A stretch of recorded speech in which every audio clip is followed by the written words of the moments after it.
And I just want to say that when you're talking about morality, and you're talking about Sharia law and all these kinds of things, you mentioned something quite interesting. You said, our ordinary requirements for moral philosophy. This is a Western classification. You mentioned two men, which are Immanuel Kant and John Rawls, both of which, in a sense, represent the white liberal tradition, both white men from the Western Hemisphere. My question is, why should it be that white men dictate to us what morality is? Why have you assumed that the white man is right? What proof that you have that is Immanuel Kant's categorical imperative, or his hypothetical imperative, or John Rawls' veil of ignorance, what you kept mentioning, any of that stuff is true? And what proof do you have that it's objectively true as an atheist? That what you've mentioned is a Western form of ethics, is the ones who, the knowledge producers, were objectively white men, objectively from the liberal tradition in Europe. You'll know about the genetic fallacy. The genetic fallacy is the act of rejecting or accepting an argument on the basis of its origin rather than its content. Under the genetic fallacy, we judge a claim by paying too much attention to its source or history, even though this criticism is irrelevant to the truth of the claim. Mohammed Hijab implies moral philosophers, particularly from the West, in their respected works, don't argue their ideas. Instead, they owe their mainstream in academia due to their skin color. I great irony, because in contrast to Immanuel Kant and John Rawls, two philosophers he mentions, have extensive argumentation behind their moral reasoning. Himself wants to impose moral standards in academia based on his interpretation of Islam, without any moral reasoning whatsoever. The divine command theorist accused the rationalist of commanding morality in an authoritarian way, without giving reasons. And someone might assume in the opposite world of Mohammed Hijab. He, as the proud proponent of authoritarianism and moral command theory, is the moral rationalist. So, the Horn dilemma is, does God command it because it is good, or is it good because God commands it? Now, if it's good because God commands it, you run into this arbitrariness problem, which is that God could command anything. God could say, kill the firstborn, and it would be good because God had commanded it. God could say that the right thing to do is wear purple underwear on a Tuesday, something that we think is neutral, and it would be good because God commands it. What if I come along and I tell you something? There is a Sahih narration of the Prophet ﷺ that you have to wear a yellow hat on Sundays. Hypothetically. Raise your hand if you're going to wear a yellow hat on Sundays. The proponents of a moral theory based on authoritarianism and blind faith to revelations had the audacity to accuse the moral rationalist of authoritarianism.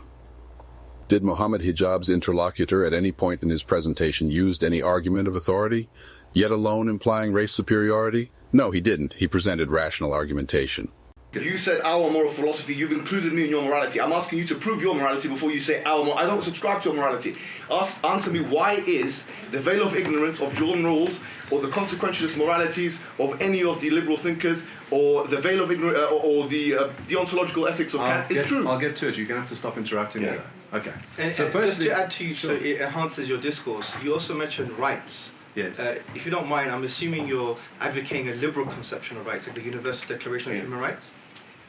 Well, do you advocate the UN Charter? The claim that I've made is that there are three different ways in which an atheist can construct morality.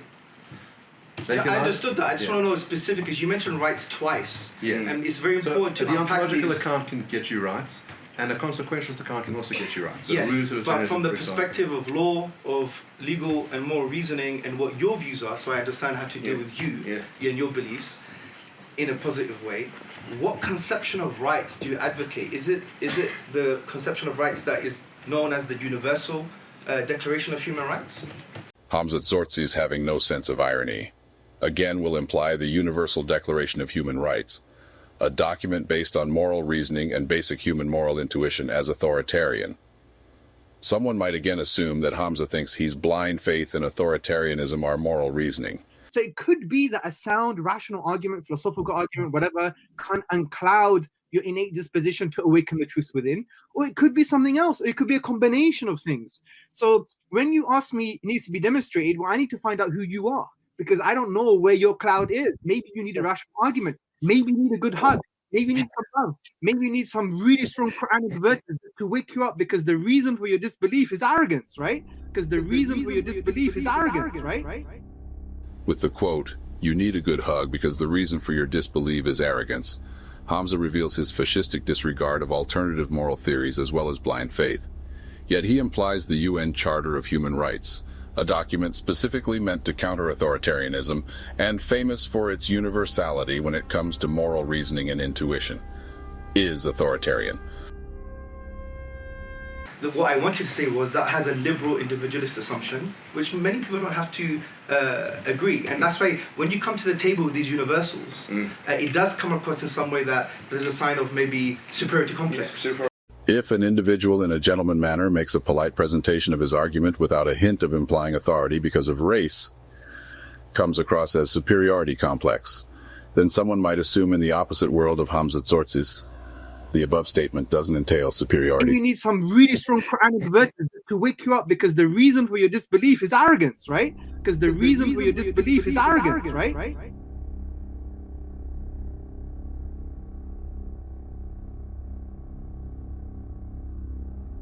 And I don't mean it in a negative way. I'm just trying to psychoanalyze certain statements in a positive way so we know, and you could stand in the possibility that in actual fact that you may think you're already right. And I want you to stand in the possibility that you might be wrong. And if that's the case, then maybe define your terms a bit more clearer, especially when you're mentioning things like rights. Because rights is a big term, but it has ideological strong constructs. That's my point. All right, so I'm now going to speak without interruption. Absolutely. And I'm going to try and answer your questions as best as I can. Please. You're still interrupting me. I said please. Yeah. So, all right, let's first of all talk about the different moral frameworks that you can have. I haven't picked a lane for myself, and I don't intend on doing so. The claim that I have made is that an atheist is entitled to claim that there are moral facts, that they don't have to buy the nihilism. You've set up a false dilemma, which is to say that either morality is grounded in God, or there is no such thing as morality, that the atheist is required to say that they're just whizzing atoms and they cannot have any normative force. And what I pointed out is that there are very good secular claims to why there is morality, either grounded in suffering or grounded in human reason, which can generate rights. And by the way, those rights can be spoken about either in legal instruments, so we can talk about rights that are allocated by the UN, or they can just be talked about in the deontological sense. You don't necessarily have to think that the UN Charter on Human Rights is the definitive account. But I think we think a lot of the rights that are in the Charter are pretty good. Now, you can bite the bullet. You can just say, I don't buy any of it. I don't believe in rights. I don't think there's a problem with suffering. I don't like any of the rules that rules generates. And you can just bite the bullet and you can say, there is nothing wrong with putting homosexuals to death. That's just your white, liberal, Western conception of things. And then we're going to have to agree to disagree on that. The point is that you have to bite a very repugnant bullet. That when you deny the major moral theories, that the consensus is going to be against you. Now, it has nothing to do with your race or your sex. While I was trying to explain this, that there's a huge danger in claiming that the liberal tradition or that the moral philosophies that have emanated from John Stuart Mill, John Rawls, or Immanuel Kant belong to white people, or because they emanate from white people, there's something wrong with them. First of all, many people around the world benefit from the notion of human rights. The idea that as an individual, you have a claim against someone else not to do certain things to you. That because you have a right, and that seems like a failure. That's responding. You've completely miscategorized what he said. You've strawmanned actually what he said, which is very surprising considering your level of qualification and education. I'm actually surprised that he didn't say we don't believe in rights or suffering. He said we don't believe in that you can't prove it objectively. Underline the word objectively. As an atheist, there is no mechanism through which you can prove deontological ethics or consequentialist ethics on an objective framework. Mohammed Hijab, although nagging the whole time about people not justifying their claims, now pretends he already solved the Euthyphro's dilemma and can say with certainty good derives from God's commands or nature. Good doesn't transcend God. Yet Socrates' son will argue, God provides objectivity and morality, not because he is the arbiter of Platonic truths, but simply because he provides a fixed point of reference. That qualifies the proposition. Moral objectivity is not evidence for divine command theory, as it is a subsequent of any moral theory once being true, and therefore should not be argued as a requirement for moral truth. If divine command theory is true, then moral objectivity object God. Alternatively, if consequentialism is true moral objectivity, object suffering and well-being. The same principle applies to all moral theories that can achieve objectivity, irrespective being true or not. The popular theist argument that either divine command theory is true, either there is no basis for moral objectivity, is a false dilemma, driven by a confusion of the ontological definition of morality and its inevitable product. Morality, like all other defined propositions, can act as a reference or anchor for objectivity. There is nothing ontologically significant about that. If that was true, we expect any moral theory can be morally objective, irrespective of whether it's morally true. Take Satanism, for example. We can all agree Satanism is not morally true. Yet an adherent of Satanism can objectively say he follows Satanism better than another. You said this, the emanation and the knowledge production of these ideologies that you're talking about is undoubtedly white and European. You cannot take that away from the reality. I don't think John Stuart Mill or Jeremy Bentham or Immanuel Kant was Nigerian. I didn't see. You're talking about secular ethics. It's not the secular ethics of the black man, is it? It's the secular ethics of the white man. And you've already assumed it to be true. That is simply crazy. Everyone can go to this debate.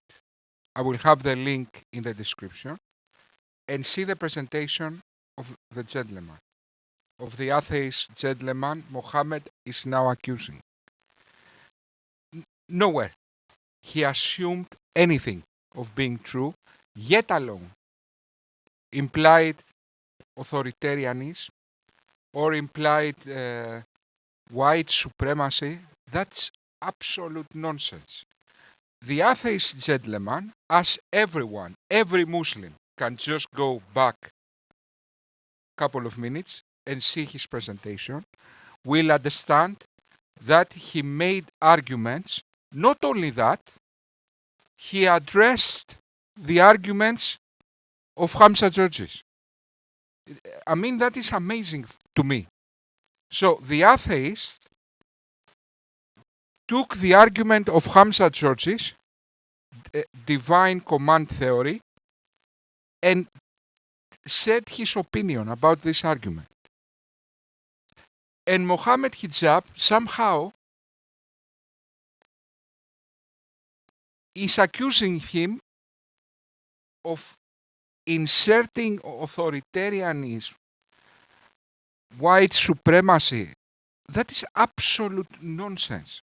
It's like he, I don't know, maybe he thinks he's in another debate. I don't understand, sorry. I don't understand. Me Greek, I don't understand.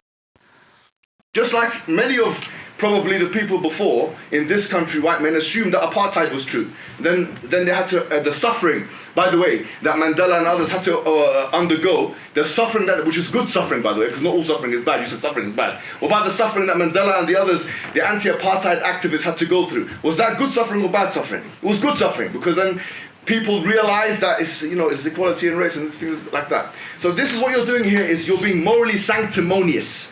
You're clearly trying to come with a hierarchy, as you explain to me. No, you explain to me why your morality is true in the first place. Mohammed Hijab, as he often does in debates, seems to follow a script and not engage with his debate opponent. He currently has a moral outburst totally out of context with what his interlocutor presented a few minutes ago.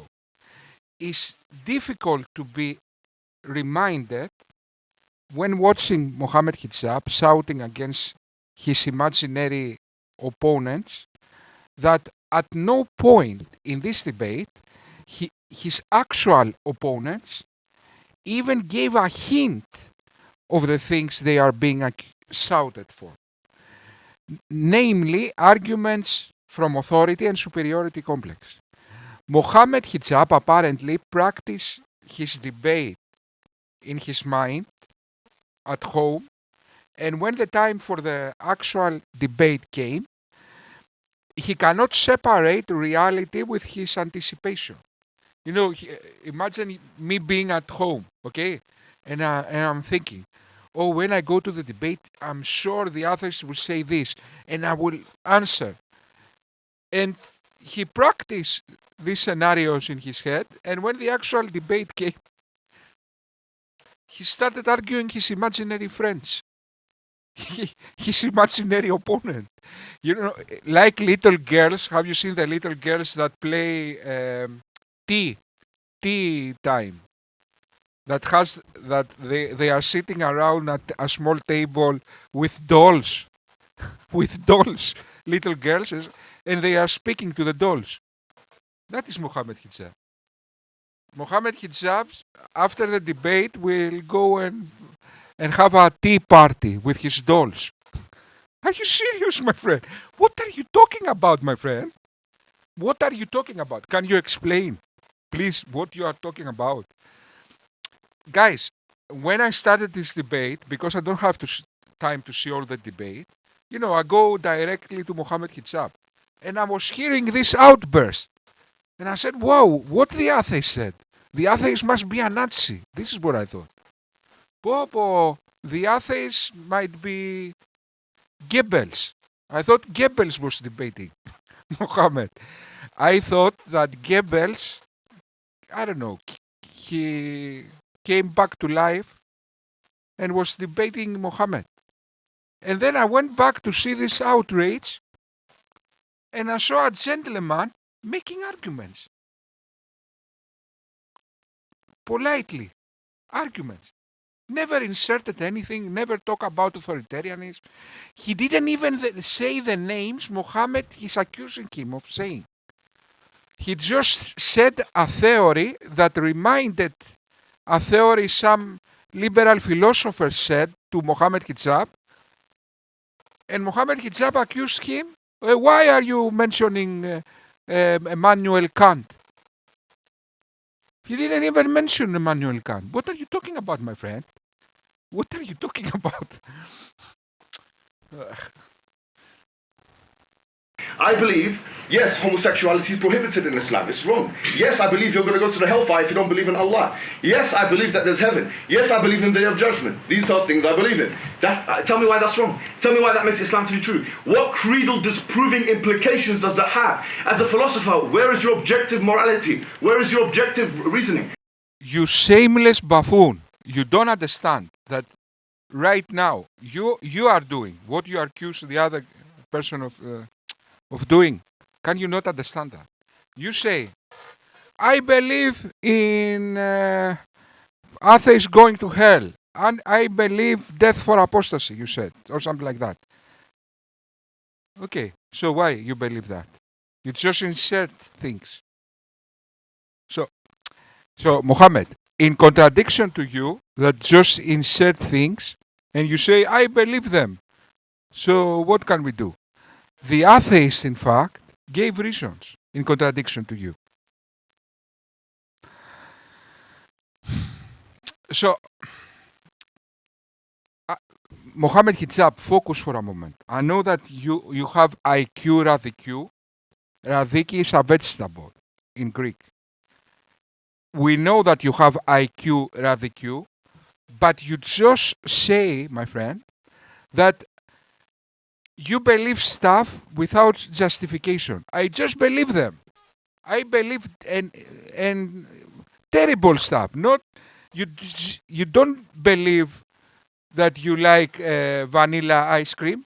You believe that you have the right to kill people, my friend.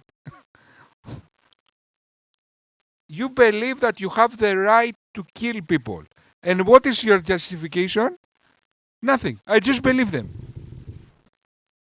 At the same time, making these statements, you accuse your interlocutor that gave arguments, only arguments gave, that he's doing that. He's the authoritarian, it's not you.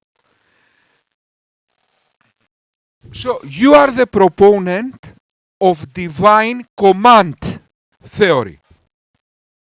Okay, let me say that again. You are the proponent of divine command theory. The other person, your interlocutor, is the moral rationalist.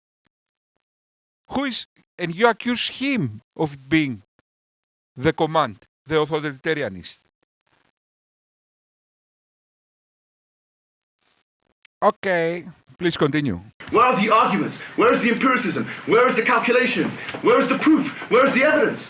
That's why I'm asking. Don't assume, because the dominance remains in the Western Hemisphere, and there's hegemony on the side of the Western Hemisphere, that whatever ideology they decide to put down, we're going to assume is going to be true, that you're going to come here and tell us our requirements for moral requirements. That's your moral requirements. You have a religion, I have a different religion. Prove to me that your religion is true. That's what I'm saying. Why is consequentialism true? Why is deontological ethics true? Why don't you come and start with that? So before Mark response, I just want to make a meta comment about the style of communication that's going on, which makes me very uncomfortable. Okay. I'm very uncomfortable with how this has very quickly degenerated into a shouting match. I understood, and I was led to believe by the organisers of this event, that we were going to be here to discuss, in a mature and reflective way, various worldviews. I'm very disheartened by the turn that this has already taken. So I want that noted for everybody to see, because I am not, as philosophers, as intellectuals, and for the last 5 minutes, Mark, he's an absolute gentleman, has been shouted at. Now, this is not relevant, to be honest with you. Right, we're talking about God and morality. You've spoken about 10 minutes about why Islam is and again, can you get to the point, please? And again, the point is I'm making a meta point. Yeah, but it's not really. It's not. Okay, sorry, I'm gonna have to step in. So let me just reset. Let's reset things. Okay. So I want to reset things, and I want to talk about something Can I say one thing that came up. I will let you. I promise I'll let you. So we did say that this is a discussion. To try to do what we did in the discussions. Yes. Try to argue the point, even if we do not like many things. I don't want anyone to tell me how to speak, with all due respect. I'm free in this country, I can speak with an assertive voice. I don't need people telling me how to speak.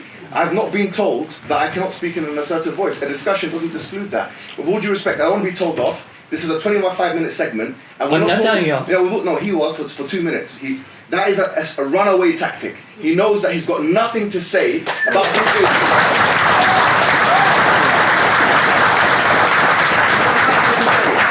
Not my argument. We came here talking about Prophet Muhammad and Salman Rushdie and homosexuality and attacking Islam. I'm telling you, respond to my arguments. Instead of trying to tell me off like a little boy, trust me, I'm not a little boy. In every single man, I'm a bigger man than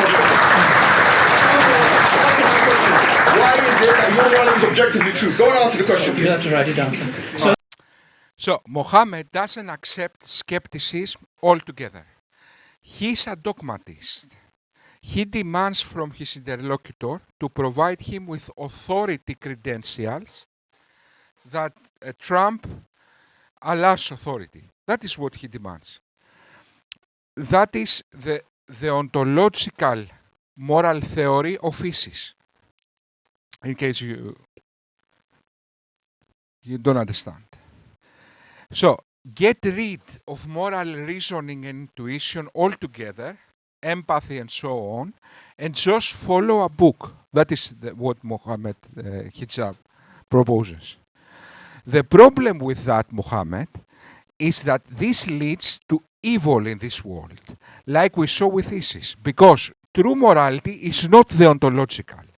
True morality is in fact a combination of virtue and teleology. I really enjoy how I always make wrong the Greek words. Teleology is a Greek word. Anyway, now you ask for proof. So I made a statement that true morality is a combination of virtue ethics and teleology. Teleologia. Okay, first of all, the divine command theory you espouse is a circular argument.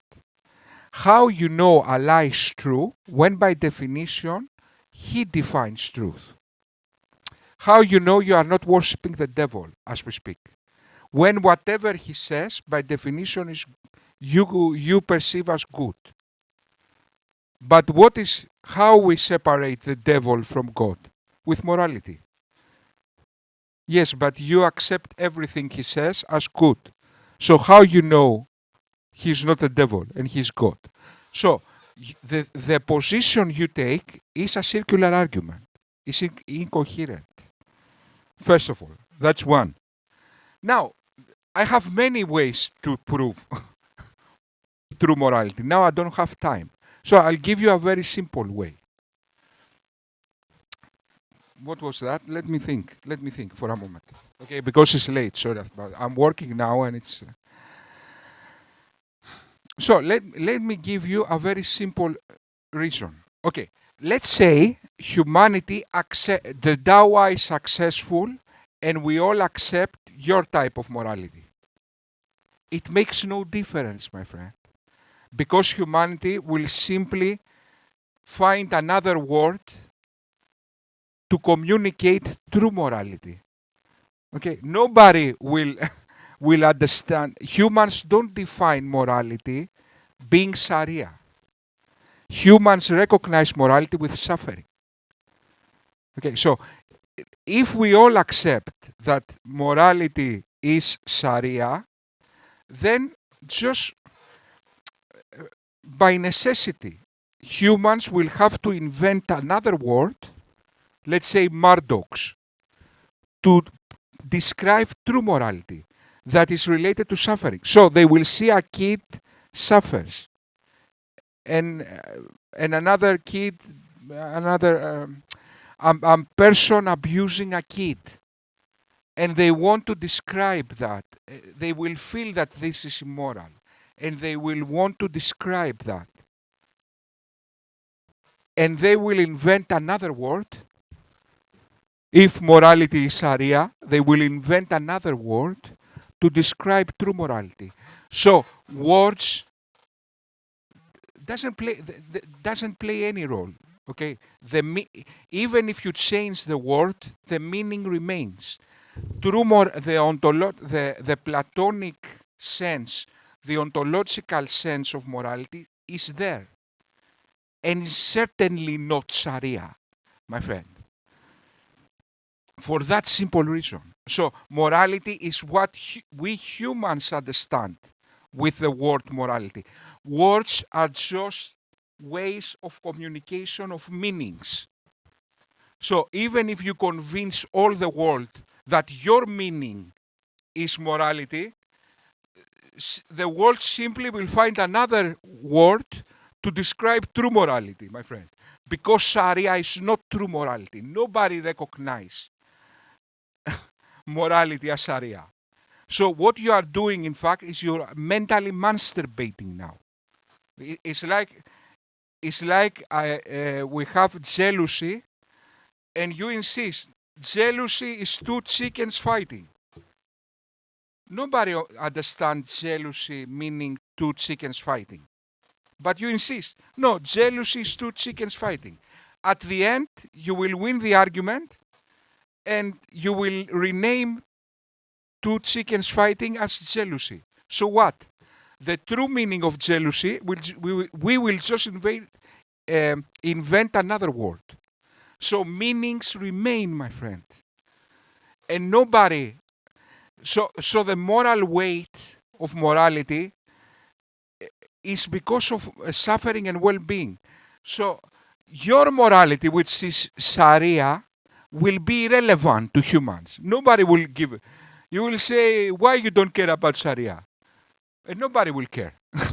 Because it hasn't got any weight, my friend. Hasn't got weight. And everybody will care for another word, the other word we invented that represents true suffering and well-being.